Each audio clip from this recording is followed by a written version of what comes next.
helpless. I have purpose to change the world around me one step at a time. I wanna be the best me that I can be. Not living for the moment, but the future I see. That's why every second of every day I'm making a choice to make a change. Won't give up, won't let you down. I'll go for it and get it done. I'm on it, I got it, still having fun. You can count on me. It's my responsibility, and you know you can count on me. I'm not helpless, I have purpose to change the world around me one step at a time. I wanna be the best me that I can be. Not living for the moment, but the future I see. That's why every second of every day I'm making a choice to make a change. Won't give up, won't let you down. I'll go for it and get it done. I'm on it, I got it, still having fun. You can count on me. It's my responsibility, and you know you can count on. I'll go for it and get it done. I'm on it, I got it, still having fun. You can count on me.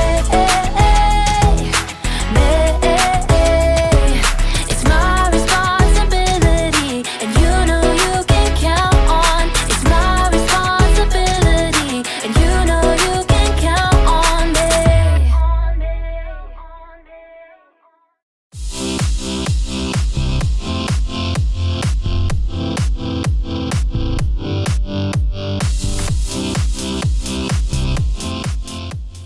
Done! Oh, here we go. Hi, I'm Erica. You ever play concentration? Or some people call it memory. My friends and I play it all the time. I'm the best at it. The object, if you don't already know the rules, is to find two cards that match. Boom! So, my friends and I have added a rule. Anytime you make a match, you Get candy! Candy, candy, candy, candy, candy, candy.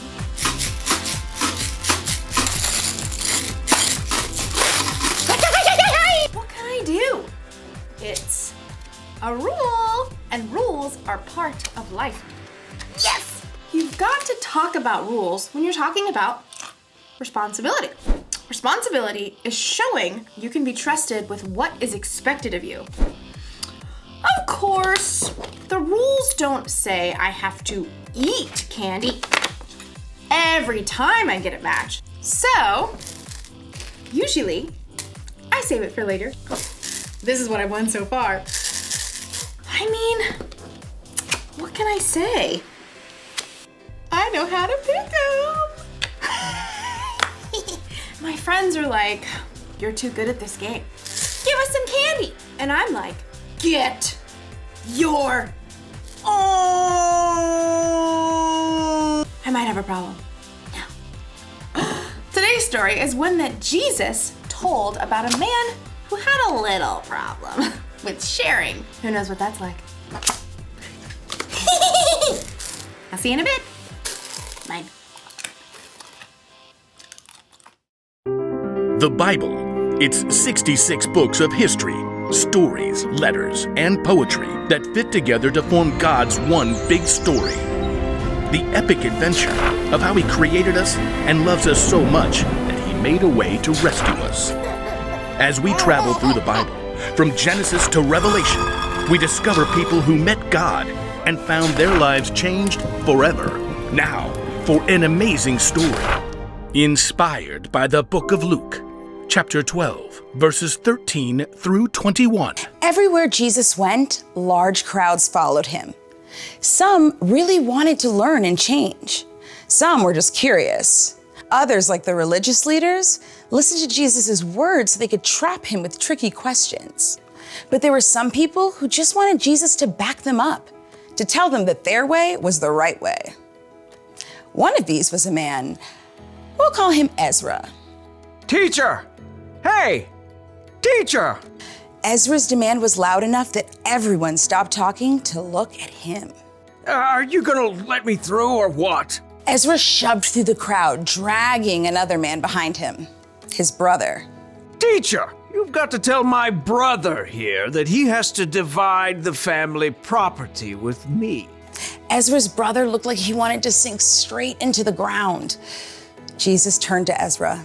Friend, who made me judge or umpire between you? People listen to you. I thought you could, just settle this. Tell my brother I'm right. Watch out. Be on your guard against wanting to have more and more things. Life is not made up of how much a person has. That is not what I asked. Jesus didn't argue with the man. Instead, he told a story, a parable. If he had told this story today, it might sound just a little something like this. There once was a rich man whose field grew a fantastic crop of grain. Perhaps it was corn. His manager brought him the good news. Sir, we're set to bring in a bumper harvest of cobs and kernels. Yes! Go me! Oh, well, your employees did an excellent job of preparing the fields. Go me! And there was a lot of sunshine. Go me! And just the right amount of rain. Go me! Yes, go you. Harvest the crop at once! Well, we're working on that. There's just a little problem. Problem? Who messed up? Fire them at once! Oh, no. It's a good problem. You don't have enough barn space to store all your grain. Huh. I'm just too successful. Go me. Well, I was thinking you could share some of the grain. Share it. Well, yes. Some extra bushels for your employees, maybe give some of it away, popcorn for all the kids in town, hold a cornbread festival for everyone. But it's all mine. Oh, yes, it is. I know. I'll tear down my barns and build bigger ones. Then I can store up all the extra grain for myself. Oh. See to it. I want those new barns up by the time the corn harvest is in. Yes, sir. The old barns were torn down and brand new, bigger barns were built. Perfection. Is the corn harvest complete? Yes, sir. All finished. Excellent. Have the men store it all in these new barns immediately. But they're so tired. I said immediately. Yes, sir. At last, the rich man's entire corn crop was stored in his shiny new barns. He settled back in a comfy deck chair and surveyed his property as the sun set. Go me!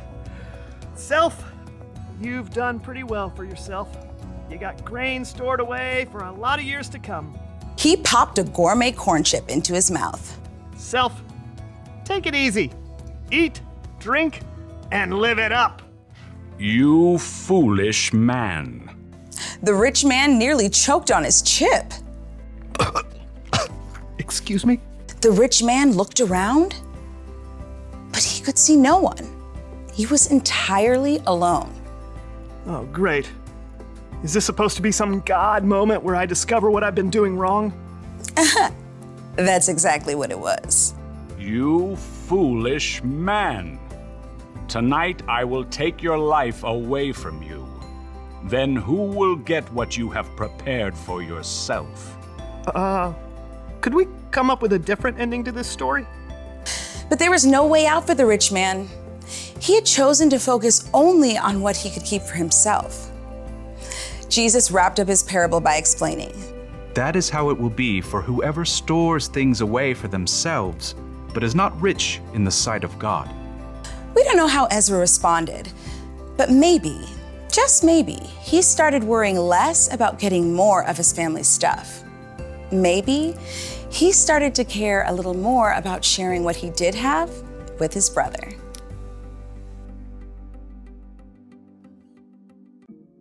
Jesus told the story of a rich man. He had more than enough food for himself to eat, and he kept it all. Every last grain. Don't misunderstand me. There's nothing wrong with saving. It's good to save your allowance money for that new toy you want. It's good to save candy for later instead of eating it all at once. But saving wasn't the problem with the rich man. No.